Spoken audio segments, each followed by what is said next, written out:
அன்புக்குரிய தேவனுடைய பிள்ளைகளே, ஆண்டவராகிய இயேசு கிறிஸ்துவின் நாமத்தினாலே இந்த காலை பொழுதிலே உங்களை நாங்கள் வாழ்த்துகிறோம்.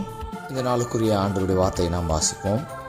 யோசுவா 18வது அதிகாரம் 3வது வசனம். ஆகையால் யோசுவா இஸ்ரவேல் புத்திரரை நோக்கி, உங்கள் பிதாக்களின் தேவனாய் கர்த்தர் உங்களுக்கு கொடுத்த தேசத்தை சுதந்திரித்துக் கொள்ள போகிறதற்கு நீங்கள் எந்த மட்டும் அசதியாயிருப்பீர்கள்.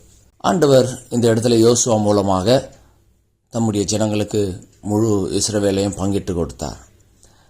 ஒரு சில கோத்திரங்கள் சுதந்திரித்துக் கொண்டார்கள்.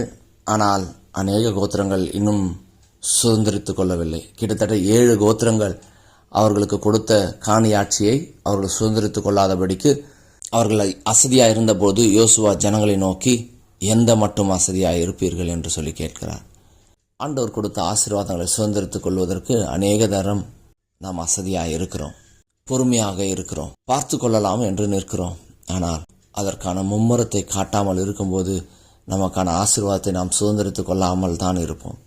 அதனால் தான் இந்த இடத்துல யோசுவா சொல்கிறார், நீங்கள் எழுந்து புறப்பட்டு தேசத்தை சுற்றி திரிந்து அதை தங்கள் சுதந்திரத்திற்கு தக்கதாக விவரமாக எழுதிய இடத்தில் கொண்டு வரும்படி அவர்களை அனுப்புவேன் என்று சொல்லி யோசுவா ஜனங்களை ஆயத்தப்படுத்துகிறார்.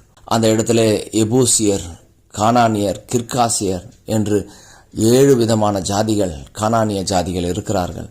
அவர்களிடத்தில் சண்டை போட்டு அந்த தேசத்தை சுதந்திரித்துக் கொள்வதற்கு இந்த ஜனங்கள் தயங்கி கொண்டு, பயந்து கொண்டு, சோம்பலோடு கூட உட்கார்ந்து கொண்டிருக்கிறார்கள். இந்த இடத்துல அப்படி ஆயத்தப்படுத்தின பின்பு ஜனங்கள் சுற்றி போய் தங்களுடைய காணியாட்சிகளை விவரமாக எழுதி கொண்டு வந்து அவர்கள் அந்த இடத்தை சுதந்திரித்துக் கொள்கிறார்கள். நம்முடைய வாழ்க்கையிலே அநேக பிரச்சனைகள் இருந்தாலும், சோதனைகள் இருந்தாலும் அவைகளையே நாம் நினைத்து கொண்டிருப்போமானால் அந்த பிரச்சனைகள் தான் பூதாகரமாக பெரிதாக தோன்றி கொண்டிருக்கும். ஆனால் அந்த பிரச்சனைகளை மறந்துவிட்டு நம்மோடு கூட இருக்கிற ஆண்டவருடைய முகத்தை பார்த்து கொண்டு, நம்மோடு கூட இருக்கிற ஆண்டவருடைய பலத்தை சார்ந்து கொண்டு நம்முடைய ஆசீர்வாதத்தை சுதந்திரித்துக் கொள்வதற்கு நாம் உற்சாகம் காட்ட வேண்டும்.